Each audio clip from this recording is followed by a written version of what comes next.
नमस्कार, मैं रमाकांत गुप्ता और आप देख रहे हैं नेशन 24 न्यूज। खबर कानपुर देहात से। यूपी के पूर्व मुख्यमंत्री और समाजवादी पार्टी के राष्ट्रीय अध्यक्ष अखिलेश यादव आज एक दिवसीय दौरे पर कानपुर देहात पहुंचे। इस दौरान उन्होंने अकबरपुर क्षेत्र के 12 स्थित एक निजी गेस्ट हाउस में आयोजित वैवाहिक कार्यक्रम में शिरकत कर नवविवाहित जोड़े को आशीर्वाद दिया। सपा अध्यक्ष अखिलेश यादव के 12 आगमन के दौरान सपा जिला अध्यक्ष अरुण यादव उर्फ बबलू राजा साथ रहे। 12 पहुंचे सपा अध्यक्ष अखिलेश यादव का जिला अध्यक्ष बबलू यादव ने बुके भेंट कर स्वागत किया। इस दौरान कानपुर देहात के समाजवादी पार्टी के बड़े नेता काफी संख्या में नजरअंदाज दिखाई दिए। वहीं मीडिया से बात करते हुए सपा सुप्रीमो ने केंद्र और प्रदेश सरकार पर जमकर निशाना साधा, साथ ही चुनाव आयोग पर भी गंभीर आरोप लगाए। कानपुर देहात दौरे पर पहुंचे अखिलेश यादव ने जनता के बीच बढ़ते जोश और उत्साह को बदलाव का संकेत बताया। उन्होंने कहा कि महंगाई, बेरोजगारी और आपसी नफरत के बुरे दिन अब खत्म होने वाले हैं और आने वाले समय में समाजवादी पार्टी की सरकार प्रदेश को विकसित और खुशहाली के रास्ते पर ले जाएगी। सपा सुप्रीमो ने केंद्र सरकार की विदेश नीति पर सवाल उठाते हुए कहा कि भारत विश्व गुरु बनने का मौका चूक गया है। उन्होंने पाकिस्तान की तुलना करते हुए कहा, वहां की फॉरेन पॉलिसी मजबूत हो रही है जबकि भारत कमजोर दिखाई दे रहा है। महंगाई और गैस सिलेंडर की कीमतों को लेकर उन्होंने सरकार पर तंज कसते हुए कहा कि एलपीजी अब लापता गैस बन गई है और सिलेंडर में भी कम गैस मिलने का आरोप लगाया। उन्होंने किसानों की आय दोगुनी करने के वादे को भी धोखा करार दिया। अपने चुटीले अंदाज में उन्होंने कालीन भाई, कोडीन भाई और किडनी भाई जैसे शब्दों का इस्तेमाल करते हुए कानून व्यवस्था और अपराध के मुद्दे पर सरकार को घेरा और कहा कि इस पर जल्द ही ओटीटी सीरीज बन सकती है। लखनऊ में लगे पोस्टर विवाद पर प्रतिक्रिया देते हुए अखिलेश यादव ने कहा कि अब पूरा देश जान गया है कि धुआंधार कौन है।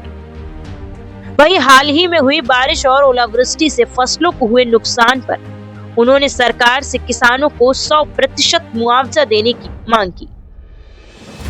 चुनाव आयोग पर हमला बोलते हुए उन्होंने आरोप लगाया कि आयोग निष्पक्ष तरीके से काम नहीं कर रहा और भाजपा के इशारे पर वोट कटवाने का काम कर रहा है। उन्होंने कहा कि अगर चुनाव आयोग निष्पक्ष होगा तभी न्याय मिल सकेगा। सपा सुप्रीमो ने दावा किया कि 2027 के विधानसभा चुनाव में समाजवादी पार्टी धुआंधार जीत हासिल करेगी। पंचायत चुनाव को लेकर भी उन्होंने सरकार पर निशाना साधते हुए कहा कि सरकार चुनाव कराने में घबरा रही है।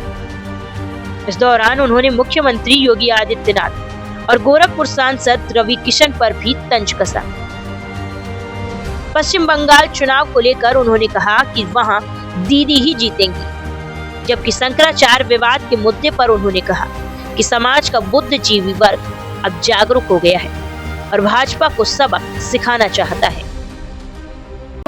मैं धन्यवाद देता हूं कि जहां मुझे एक शादी के कार्यक्रम में शामिल होने का मौका मिला, हमारे जिनके बुलाने पे हम सब लोग यहाँ हैं,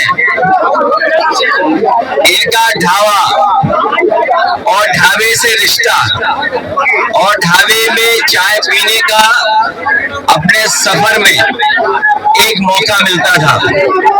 मुझे याद है नेताजी एक जमाने में अगर वो इटावा से चलते थे या लखनऊ से चलते थे, अगर वो लखनऊ से चलते थे या इटावा से, उन्होंने तय कर रखा था किस ढाबे पे खड़े रुकेंगे, किस ढाबे पर चाय पिएंगे या रुकेंगे। तो 12 और प्रधान जी का ढाबा, इस पे हमेशा नेताजी रुका और इसी ढाबे पे पहली बार नेताजी के माध्यम से हम लोग इससे जुड़े। नेताजी पहली बार लेकर के थे मुझे, और तब से आज तक रास्ता जरूर दूसरा बन गया हम लोगों का एक्सप्रेसवे, लेकिन जब कभी भी इधर से निकले होंगे, गुजरे होंगे, इनके ढाबे पर जरूर रुके हैं। लेकिन ढाबे की अब वो पहचान नहीं बची, क्योंकि अब तो बड़े बड़े होटल आ गए हैं, बड़े बड़े ढाबे बन गए हैं, और वो ढाबे कम रेस्टोरेंट दिख रहे हैं। लेकिन रेस्टोरेंट भी कभी कभी ढाबे की संस्कृति ला करके कारोबार कर रहे हैं। चीजें बदली हैं, लेकिन ये लोग नहीं बदले। इन लोगों ने हमेशा समाजवादियों का साथ दिया, समाजवादी पार्टी में रहे। हम लोगों का दुख दर्द परेशानी कभी रही होगी, राजनीति के उतार चढ़ाव में ये कभी दूर नहीं गए, ये हम लोगों के साथ रहे हैं। मुझे खुशी है इस बात की कि आज उनके परिवार में कार्यक्रम में मुझे शामिल होने का मौका मिल रहा है। साथ ही साथ मैं ये देख सकता हूँ, मैं ये देख सकता हूँ कि जो जोश और उत्साह दिखाई दे रहा है, ये बता रहा है कि जनता बदलाव चाहती है। बदलाव के साथ साथ बुरे दिन जाने वाले हैं। ये जो बुरे दिन हैं, महंगाई के बुरे दिन, बेरोजगारी के बुरे दिन, अपमान के बुरे दिन, एक दूसरे के बीच में नफरत फैलाने के, ये बुरे दिन जाने वाले हैं। और समाजवादी पार्टी की सरकार, विकास के रास्ते पे लाने वाली सरकार, सपा जो खुशहाली लाना चाहती है, समाजवादी पार्टी जो सकारात्मक फैसला लेकर के अपने गरीब लोगों का, किसानों का, मजदूरों का दुख दर्द दूर करना चाहती है। मैं भरोसा दिलाना चाहता हूँ यहाँ की जनता को और आसपास के अपने लोगों को कि भविष्य में सरकार बनाएं और रोजगार, नौकरी के साथ साथ खुशहाली की तरफ ले जाने का काम हम लोग करेंगे।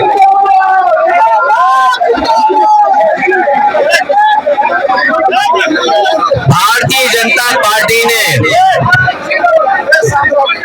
हमारी विदेश नीति चौपट कर दी है, हमारी विदेश नीति चौपट कर दी। और एक बार को तो लग रहा था कि भारत विश्व गुरु होगा, लेकिन इधर देख रहे हैं कि पाकिस्तान अंतरराष्ट्रीय स्तर पर संबंधों को, अपनी फॉरेन पॉलिसी को मजबूत कर रहा है। भाई, भारत अपना विदेश नीति में कमजोर दिखाई दे रहा है, विदेश नीति में भारत कमजोर दिखाई दे रहा है।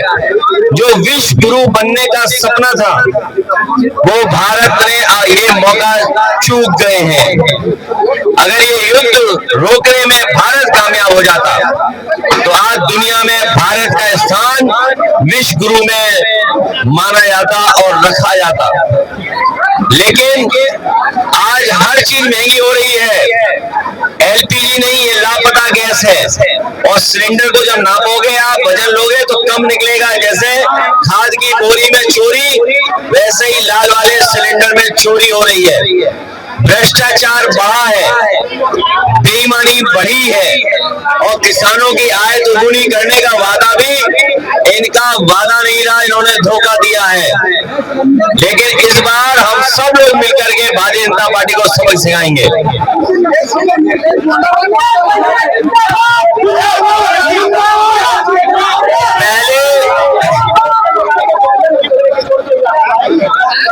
अभी कुछ दिन पहले कोडीन भाई आए थे, कालीन भाई के बाद पहले आए कालीन भाई, कोडीन भाई, और अब सुनने में आया किडनी भाई।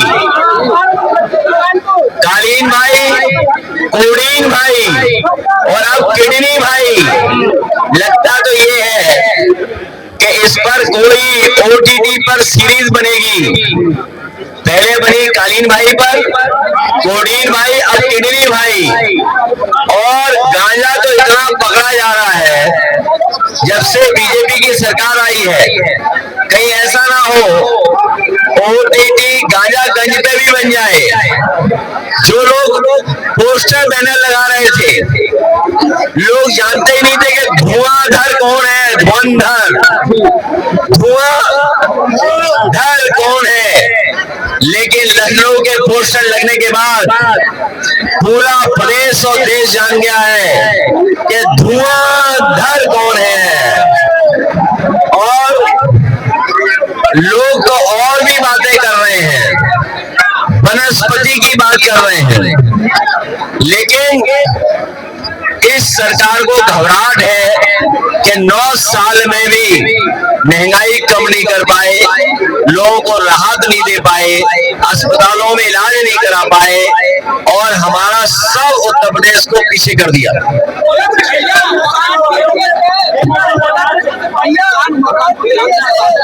जो बारिश से नुकसान हुआ है सरकार भरपाई करे, 100% किसानों को मुआवजा दे।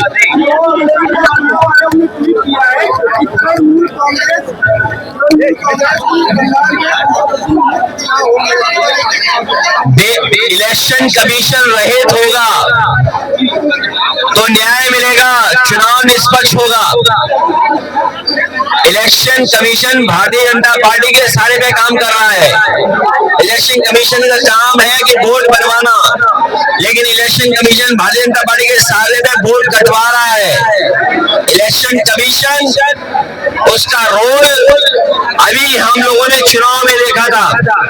कानपुर के नगर के हमारे चुनाव में जब इरफान की सदस्यता चली गई, उसके बाद जब उनकी पत्नी चुनाव लड़ रही थी, तो सबसे ज्यादा बेईमानी भारतीय जनता पार्टी प्रशासन और इलेक्शन कमीशन कर रहा था। 27 में धुआंधार जीत होने जा रही है, और जो गांजा के धुरंधर हैं, वो सरकार जाने वाली है। चुनाव जब होगा तब निर्णय लिया जाएगा। पंचायत चुनाव ये कराना नहीं चाहते हैं, सरकार घबरा रही है पंचायत चुनाव कराने से।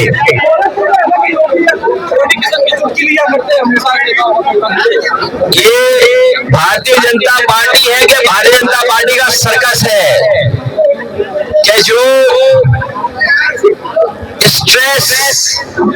स्ट्रेस रिलीफ कह रहे हैं शायद। बताओ, मुख्यमंत्री जी अपने ही सांसद का मजाक उड़ा रहे हैं। जो सांसद बड़ी मेहनत कर करके जनता का आशीर्वाद लेकर के चुने गए हैं, वो बताओ उनके स्ट्रेस बस्टर है। अभी तक तो हम लोग सुन रहे थे कि स्ट्रेस किसी और चीज से हटाते हैं, किसी वनस्पति से स्ट्रेस हटाते हैं, लेकिन अब तो पता लगा है कि उनके सांसद स्ट्रेस उनकी दूर करते हैं। इससे ज्यादा दुखद बात क्या और हो सकती है। पश्चिम बंगाल में दीदी ही जीतेंगी, दीदी ही दीदी है हर तरफ।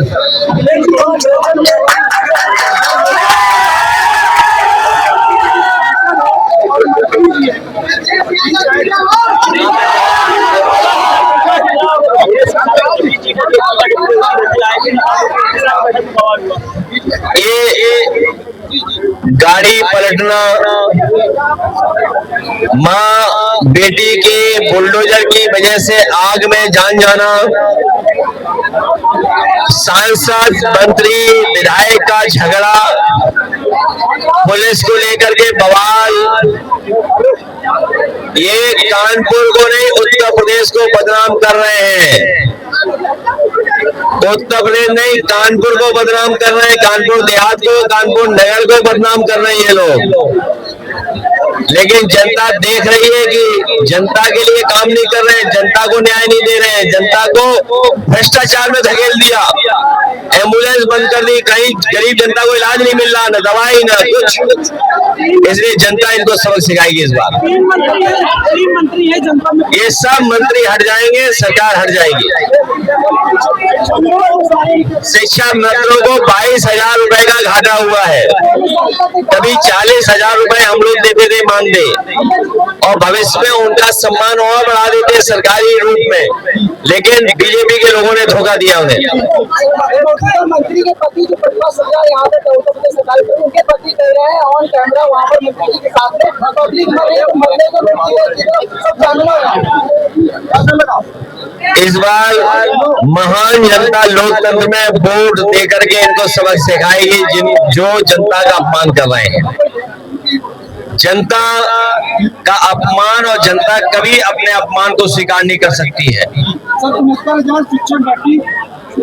उसमें भी बड़ा धोखा हुआ है। पीडीए के लोग सब मिलकर के उनको न्याय हक दिलवाएंगे।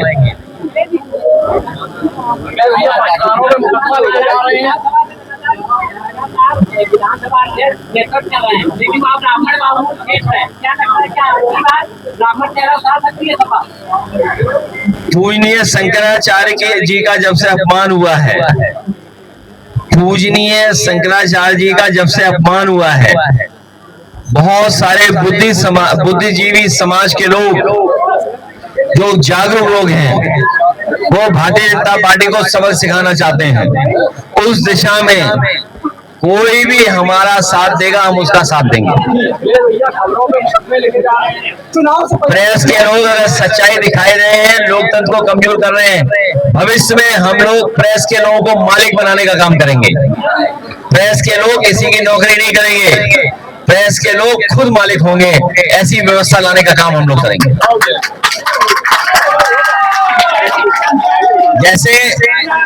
जैसे बीबीसी चलती है, आप लोग जानकारी करना, जैसे बीबीसी संस्था चलती है, उसी तरह आप लोगों की संस्था बनाने का काम करेंगे जिलों में, जिससे आप किसी पे निर्भर न हो, आप स्वतंत्र होकर के जागरूकता के साथ लोकतंत्र को मजबूत करें, और आपका हक सम्मान भी हम लोग बचाएंगे।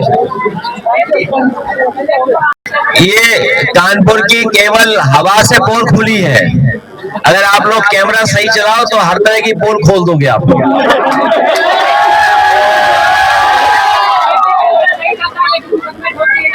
नहीं, उसको डरिए मत, जो मुकदमा ठोके उसकी भी रील बना दो आप।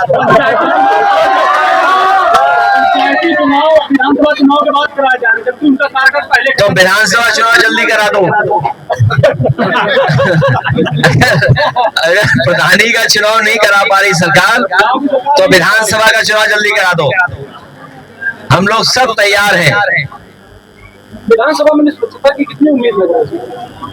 जब ढोंगी लोग हटेंगे, जो नकली संत हटेंगे, तो बहुत निष्पक्ष दिखाई देगा हर तरफ। हम तो चाहेंगे सच्चे साधु संतों का साथ मिले। और जब से पूजनीय शंकराचार्य जी ने पोल खोली है भारतीय जनता पार्टी की, भारतीय जनता पार्टी को समझ में नहीं आ रहा कि क्या कहें, क्योंकि पूजनीय शंकराचार्य जी का आशीर्वाद है जनता पर। बहुत धन्यवाद प्रेस के लोगों को तकलीफ परेशानी का सामना करना।